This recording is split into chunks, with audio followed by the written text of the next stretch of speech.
بسم الله الرحمن الرحيم. ويا maansadan waxaa la yiraahdaa nimaan tiisaba waxtarin.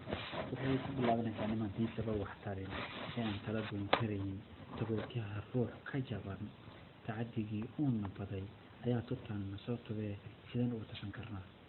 Taariikhdu wax bay qortaa tasmiya reebtaa xusuus ninkii wax taraa dalkiyo tabaalaha ruuxa qaba kol unbaa loo tirshaaye nimaan waxba ii tarayn miyaan qabiil ugu turnaa. waxaan taa uga socdaa tusaaleyntaydu tahay cidlada aan taagannahay wixii naga tegay doraad oo aanan tusmay aqoon waxba anigoon ku tegin tiigsi ummad aan lahayn ee aanan ku taamin guul taliya ma hayaan waxbee allow tiir adag nasi